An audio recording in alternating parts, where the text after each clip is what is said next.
Version 4.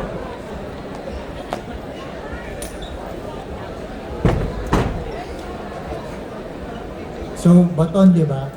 So, kung wala kang baton, anong pwede nyo gamitin? So, ngayon, tag-ulan, may payong kayo, di ba? Pwede nyo gamitin yung payong. Yung maliit na payong, na nare-retract. So, you can use it. Buti na lang, safe ako. Actually, naaawa na ako kasi teacher ko talaga yan. Binubugbog ko lang dito. Anyway, those are the pinaka-konting sample lang how to use the tactical baton.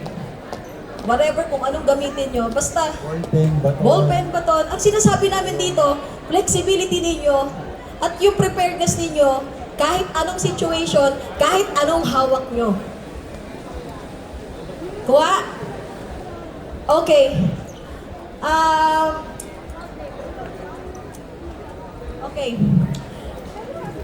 We will show more demos then para makita nyo on how to use the bolo against baton kasi may mga senaryo talagang ganyan nangyayari. So, ibibigay ko na yung stage sa dalawang instructors natin. Okay na. Go.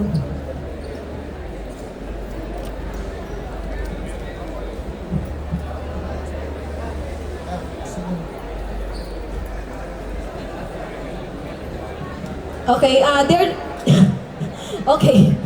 They're using blunt ano lang ha. Blunt na blades lang to. So, napaalam na namin sa organizer. So,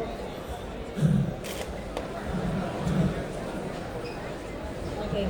Sa safety control and tactics under X3 combatives for tactical purposes whenever we're using tactical batons and barrel, it is for equalizer lang din. Kasi hindi lahat ng panahon magagamit yung baril mo. We've been there. Maniwala kayo.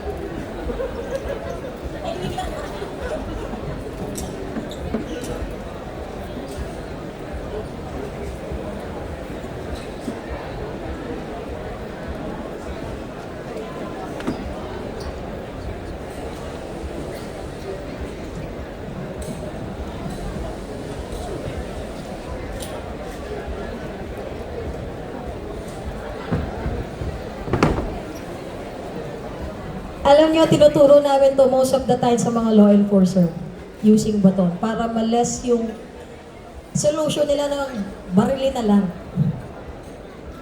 Sorry.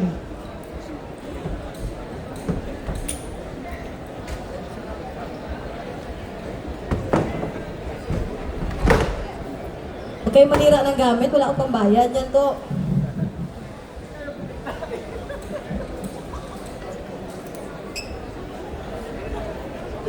Use this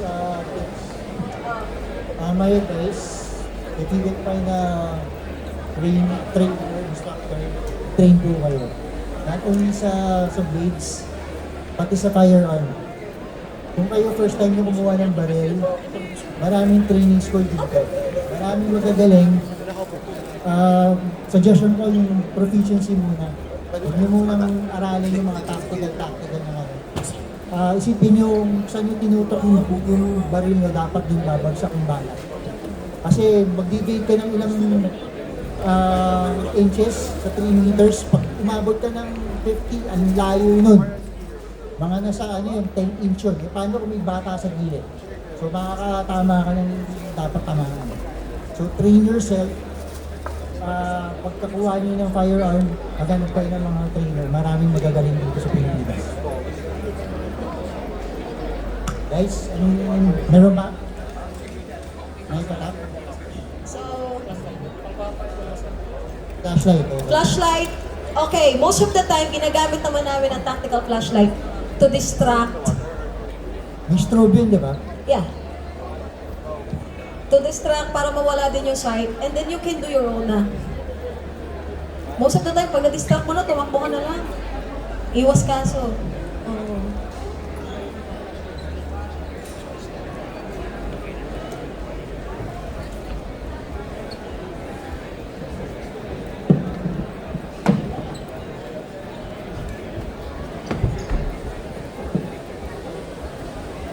If you notice, pwedeng kutsilyo, flashlight, ballpen, same drill. So, kahit anong pwede niyong hawak, pag hindi kayo magagamit niyo. Kahit cellphone pwede.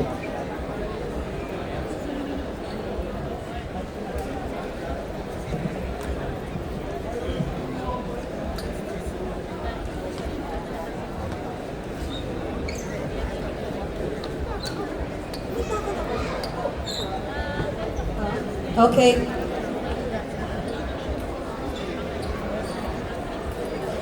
This is the scenario naman kung parehas may knife kayo.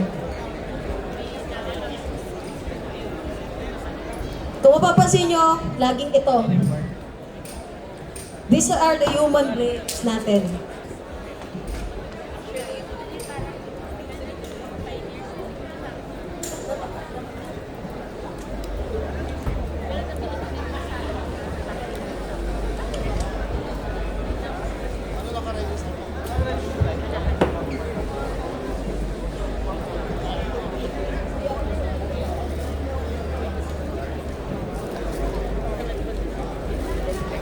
Okay, using the reverse grip or pakal, we call it pakal sa Filipino martial art.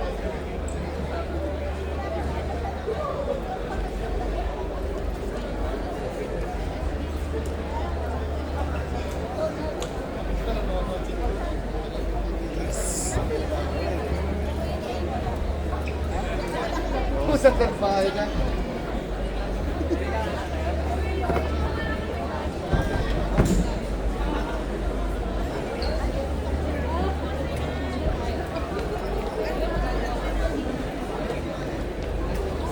So, yung stab niyo yun, hindi truth, kumbaga, tapusin niyo yan. Huwag niyo nang habutin. Bubaan niyo. May naduguan ako, may lumusot na saksak ko. Yari ako.